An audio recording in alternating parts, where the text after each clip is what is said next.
ಇನ್ನು ಬೆಂಗಳೂರಿಗರಿಗೆ ಜಲಮಂಡಳಿ BWSSB ಒಂದು ರೀತಿ ಬಿಸಿಯನ್ನು ಮುಟ್ಟಿಸುವಂತಹ ಕೆಲಸವನ್ನು ಮಾಡಿದೆ. ಯಾಕೆ ಅಂತಂದರೆ ನಿಯಮವನ್ನು ಉಲ್ಲಂಘಿಸಿದವರಿಗೆ ದಂಡದ ಬರೆಯನ್ನು ಎಳೆದಿದೆ. ಕುಡಿಯುವ ನೀರನ್ನು ಅನ್ಯ ಬಳಕೆಗೆ ಬಳಸಬಾರದು, ಅನ್ಯ ಬಳಕೆಗೆ ಬಳಸಿದ್ರೆ ದಂಡ ಹಾಕ್ತೀವಿ ಅಂತ ಈ ಹಿಂದೆನೇ BWSSB ಆದೇಶ ಮಾಡಿತ್ತು. ಆದೇಶಕ್ಕೆ ಡೋಂಟ್ ಕೇರ್ ಅನ್ನದೇ ಕುಡಿಯುವ ನೀರನ್ನು ಅನ್ಯ ಬಳಕೆಗೆ ಬಳಸಿದ ಬೆಂಗಳೂರಿನ 417 ಜನರ ಮೇಲೆ ನೋಟಿಸ್ ನೀಡಿ ದಂಡವನ್ನು ಹಾಕಿದೆ. 417 ಜನರಿಗೆ 20.85 ಲಕ್ಷ ದಂಡ ಹಾಕಲಾಗಿದೆ. ಬೆಂಗಳೂರು ಪೂರ್ವ ವಲಯದಲ್ಲಿ ಹೆಚ್ಚು ನಿಯಮ ಉಲ್ಲಂಘನೆಯನ್ನು ಮಾಡಿದ್ದಾರೆ. ಬೆಂಗಳೂರು ಪೂರ್ವ ವಲಯದಲ್ಲಿ 105 ಕೇಸು, 4.25 ಲಕ್ಷ ರೂಪಾಯಿ ದಂಡವನ್ನು ಹಾಕಿದ್ದಾರೆ. ಈ ಥರ ಬೇರೆ ಬೇರೆ ವಲಯದಲ್ಲೂ ಕೂಡ ಕೇಸ್ಗಳನ್ನ ದಾಖಲಿಸಿಕೊಂಡು ದಂಡ ಹಾಕಿದ್ದಾರೆ.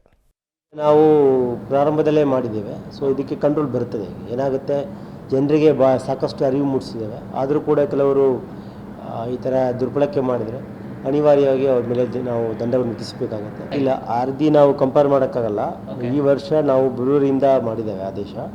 ಫೆಬ್ರವರಿಯಿಂದ ಇಲ್ಲಿವರೆಗೆ ನಮಗೆ ಕಳೆದ 1.5 ತಿಂಗಳಲ್ಲಿ 417 ಕೇಸ್ ಆಗಿದೆ. ಇಲ್ಲ, ಜನರಿಗೆ ಇದ್ರ ಬಗ್ಗೆ ಜಾಸ್ತಿ ಆದಷ್ಟು ನಾವು ಭಾಳ ಸ್ಟ್ರಿಕ್ಟಾಗಿ ಮಾಡ್ತಾಯಿದ್ದೀವಿ. ಹಾಗಾಗಿ ಜನ ಜಾಸ್ತಿ ಸಣ್ಣ